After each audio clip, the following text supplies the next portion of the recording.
പാസ്റ്റർമാരെ ആരാധിക്കരുത്. ഇപ്പൊ അതാ പാസ്റ്ററുടെ ഒരു ആരാധകന എന്റെ അടുക്ക വന്നേക്കരുത്. ഏകദൈവം, നിത്യദൈവം, സത്യദൈവം, സാക്ഷാൽ ദൈവം, ജീവനുള്ള ദൈവം, ഒരേ ഒരു ദൈവം, അത് സർവശക്തനായ ദൈവം.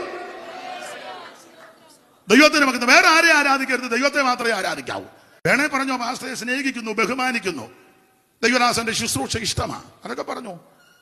പാസ്റ്ററെ ഒരു ആരാധകനാ, വ്യായ നിന്നെ എടുത്ത് അടിക്കും. എളിയവനെയും ദരിദ്രനെയും ഒന്നും ആദരിക്കുന്നില്ല. അഹങ്കാരവും ആത്മീക ലോകത്തുകൊണ്ട് അഹങ്കാരമുള്ളവര്. ഞാൻ എന്നെയും കൂടെ പ്രതിയാക്കി പറയാം, നിങ്ങൾ ചില പ്രസംഗകരെയൊക്കെ കണ്ടില്ലേ, കൈ പോലും കൊടുക്കത്തില്ല. ഡോക്ടർ റവറൻ സോ ആയി കഴിഞ്ഞാൽ പിന്നെ കണ്ടിട്ടില്ലേ, ഈ കഷത്തി ഇഷ്ടികരിക്കും പോലെ നടക്കുന്നു. സാധുക്കളാകുന്ന ദൈവദാസന്മാര് പാസ്റ്റർ എന്തുകൊണ്ട് വിശേഷം? ഒരു വലിയ പ്രഗത്ഭനായ ഒരാൾ ഒരു കടയിലിരിക്കുന്നു, ഞാനും അവിടെ കയറി ഒരു ചായ കുടിക്കാൻ കയറിയതാ. അയ്യോ അദ്ദേഹം ശ്രേഷ്ഠനായ ദൈവദാസൻ അല്ലയോ. ഞാൻ അങ്ങോട്ട് ചെന്ന് പ്രൈസ് ദി ലോർഡ് എന്ന് പറഞ്ഞ പുള്ളി രണ്ടുപേരല്ലേ